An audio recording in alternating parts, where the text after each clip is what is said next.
प्रिय विद्यार्थियों, शुभाशीष मित्रों, नमस्कार। पौधार ग्रुप ऑफ एजुकेशन की ऑनलाइन क्लास में आपका पुनः स्वागत करता हूं। और चलो आप चर्चा करते हैं बीए द्वितीय वर्ष के छात्र छात्राओं के हिंदी साहित्य के काव्यशास्त्र खंड के अंतर्गत जो काव्य निरूपण चल रहा है, उन काव्य निरूपण में आज हम पढ़ेंगे काव्य दोष क्या है। काव्य दोष है ना, तो काव्य दोष क्या है ये चीज देखेंगे। काव्य दोष, ठीक है। नाम से ही हमें ये महसूस हो रहा है, अनुभव हो रहा है, अनुभूति होती है नाम से, नाम पढ़कर ही कि काव्य में कोई न कोई दोष होते हैं तो वो पूर्णतः काव्य नहीं माना जाता। जब काव्य में व्याकरणिक दोष आ जाए, शाब्दिक दोष आ जाए, या संरचनात्मक दोष आ जाए, ठीक है, क्रम से शब्दों का सही स्थान में होना, ऐसे दोष आ जाए, या अर्थ शब्दों का सही जगह पर सही अर्थ ना हो, ऐसे दोष आ जाए, जब प्रचलन से बाहर हो गए शब्द, ऐसे शब्दों का प्रयोग करें तो कठिन लगते हैं, या बहुत ही क्लिष्ट शब्दों का, कठिन शब्दों से निर्मित कोई काव्य है, काव्य सृजन है, तो वहां दोष आ जाता है। तो ये विभिन्न प्रकार के दोष पाए जाते हैं, है ना।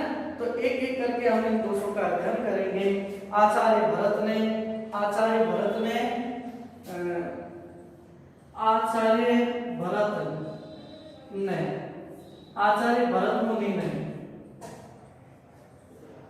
भरत मुनि ने 10 दोष बताए। कितने? उन्होंने 10 दोष बताए थे आचार्य भरत मुनि ने, ठीक है ना। और नाट्यशास्त्र में उसी प्रकार अब 10 दोष मम्मट ने भी इन दोषों को 3 भेदों में व्यक्त किया। शब्द दोष, अर्थ दोष और रस दोष। मम्मट, जो आचार्य मम्मट है,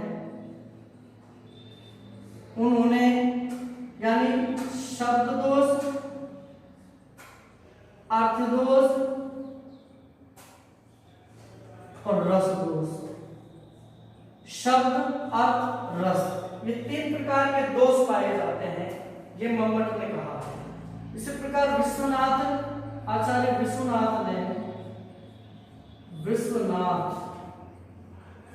विश्वनाथ ने इस यानी 5 प्रकार के दोष भेद बताए।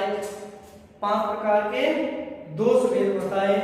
उन्होंने कहा कि पद दोष, एक पद दोष होता है, ठीक है ना।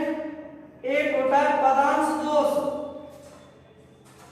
पदांश दोष।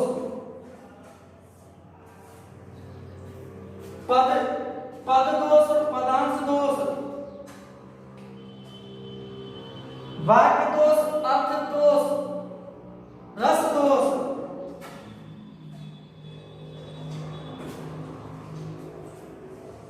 एक होता है वाक्य दोष, एक होता है अर्थ दोष,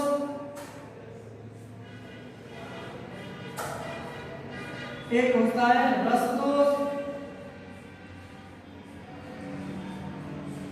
ये तो इस प्रकार विश्वनाथ ने 5 दोषों यानी दोषों को 5 श्रेणियों में बांटा। 5 प्रकार के दोष पाए जाते हैं काव्य सृजन में, काव्य में, है ना। तो हम विश्वनाथ के इन 5 दोषों के अनुसार ही यहाँ जो दोष होते हैं काव्य के अंतर्गत, उनका एक एक अध्ययन करेंगे। सबसे पहले हम पद दोष में कौन कौन से दोष आते हैं उनका हम अध्ययन करेंगे, ठीक है।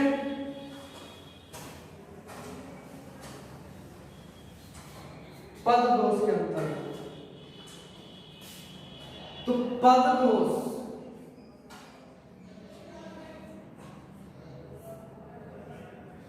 यानी पद दोष क्या होते हैं? शब्दगत दोष, शब्दों का ऐसे शब्द जो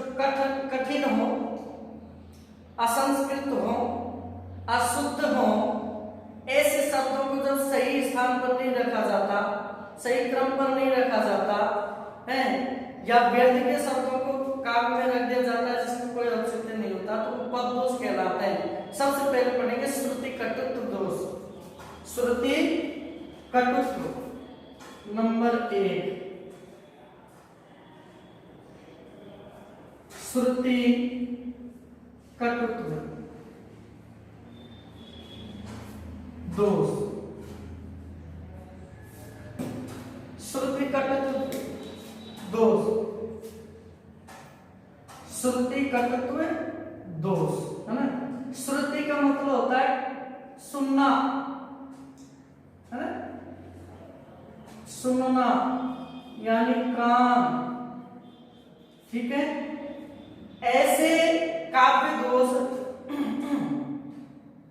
जो कानों से सुनाई, जो जिसको पढ़ नहीं पा है, जिसको सुनकर उसके अंतर्गत होने वाले दोषों को पहचाना जा सकता है, या जिस काम में कानों को सुनने में कठोरता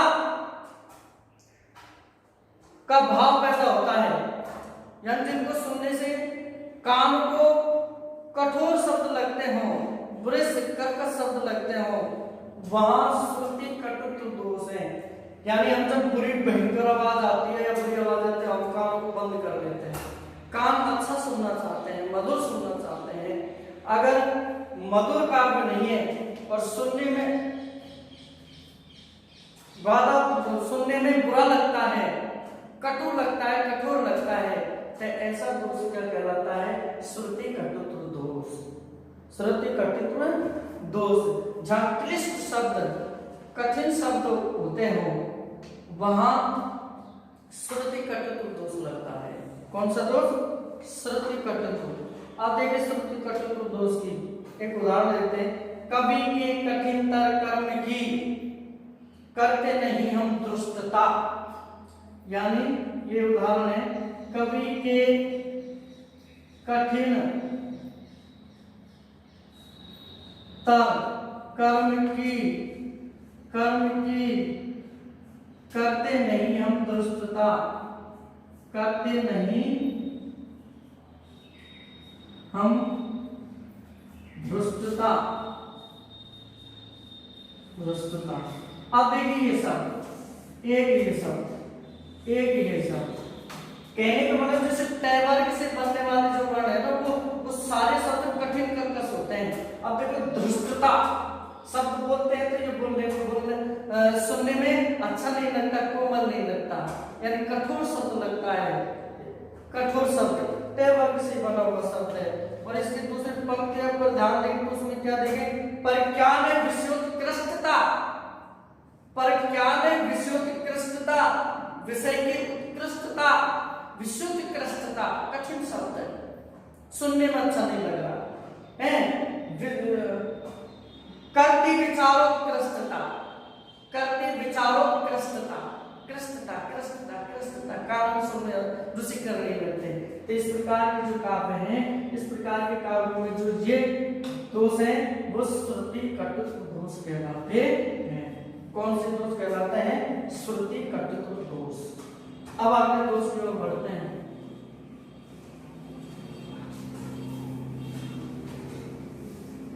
ठीक है ना? अब अगला दोष कौन सा है देखते हैं। आप देखते हैं चुप संस्कृति।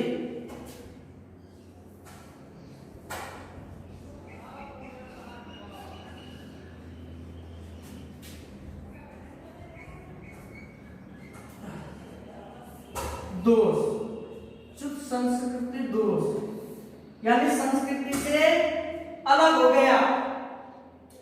ऐसे शब्द जो संस्कृति में विद्यमान नहीं है, हमारी गतिमान जिंदगी में या विचारों में या भाषा में वो शब्द लोकप्रिय नहीं है, प्रचलन नहीं है, प्रचलन से बाहर हो गए, है ना। ऐसे शब्द जो संस्कृति के अनुरूप नहीं होते, वहां चुप संस्कृति दोष होता है। कौन सा? चुप संस्कृति, यानी व्याकरण द्वारा असम्मत शब्दों का प्रयोग जब होता है तो वहां चुप संस्कृति होती है। एक उदाहरण देखते हैं। तब मुख की सौंदर्यता देती है आनंद, यानी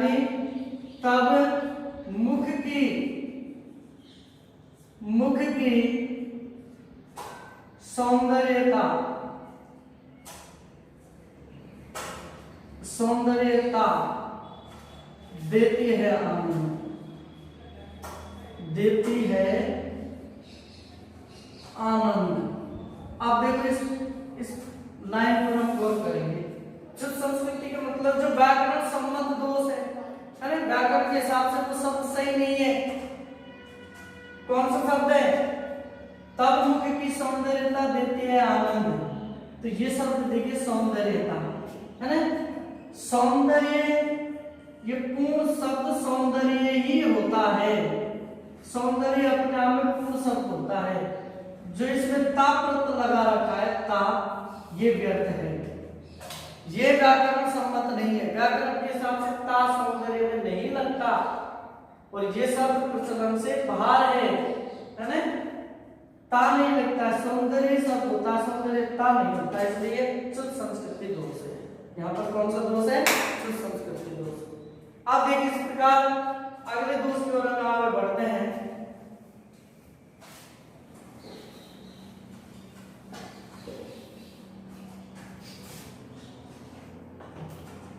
अब पढ़ते हैं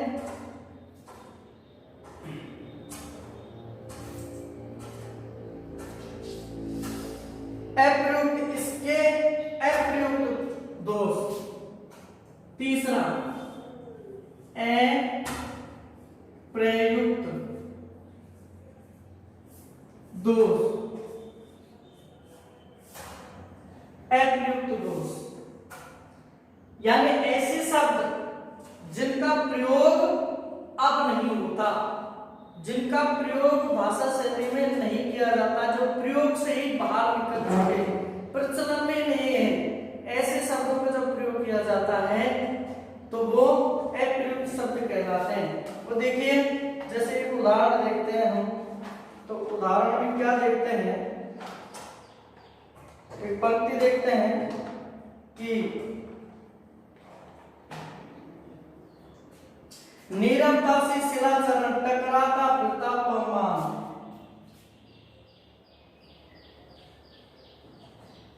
नीरवता से शिलाचरण, नीरवता सी शिलाचरण, शिलाचरण, ठीक है ना। टकराता, टकराता फिरता, टकराता फिरता पवमान।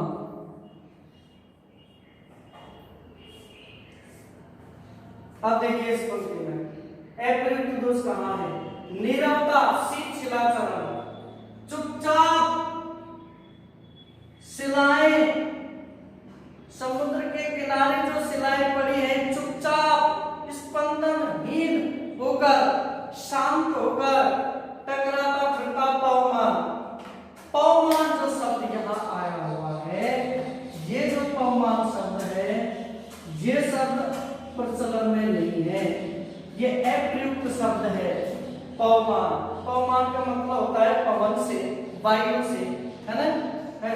तो ये शब्द यहाँ प्रचलन में, प्रचलन से बाहर हो चुका। तो जब कोई शब्द प्रचलन से बाहर हो चुका है, लेखन के प्रचलन से, और वो शब्द का अगर हम प्रयोग करते हैं तो वहां अप्रयुक्त शब्द, अप्रयुक्त दोष होता है, उसका में अप्रयुक्त दोष होता है, ठीक है ना। आप देखिए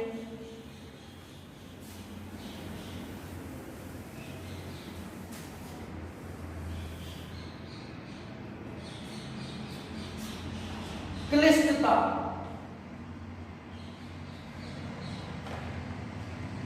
आप देखिए अगला जो दोष पढ़ेंगे हम, वो पढ़ेंगे क्लिष्टता। क्लिष्टता,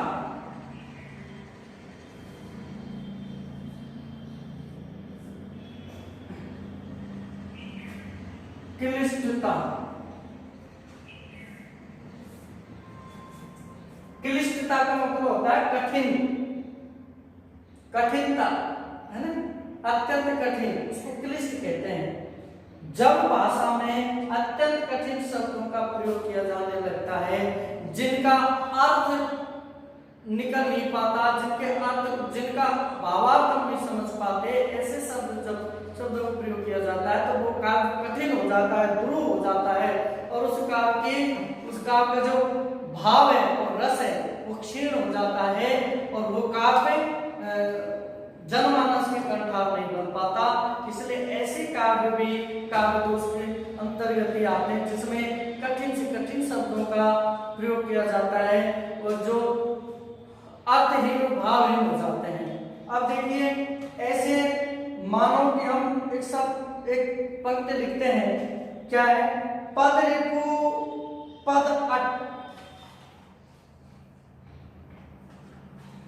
पद रिपु अटक्यो, पद रिपु पद अटक्यो, पद रिपु पद अटक्यो, अटक्यो, पद रिपु पद अटक्यो, अटक्यो। आगे देखते हैं, ने संभारती, ने संभारती,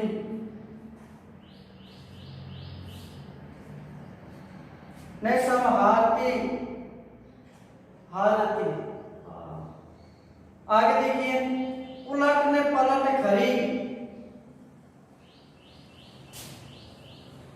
उलट ने नीचे लिख देते हैं, उलट ने पलट खरी, उलट ने पलट खरी, उलट ने पलट खरी। अब देखिए, इसकी दूसरी पंक्ति लिखते हैं, ये पंक्ति यहां से लेकर यहां तक है, दूसरी पंक्ति इसमें लिखते हैं, वह शिव सुत वाहन आई मिले हैं,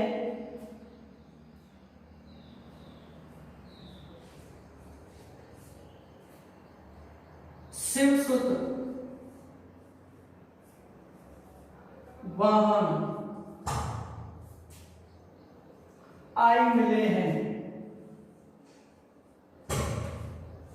आई मिले हैं, शिव सुत वाहन आई मिले हैं, मन चित बुद्धि हरि,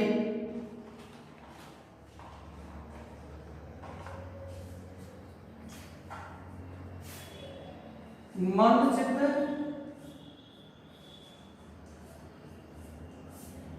बुद्धि हरि।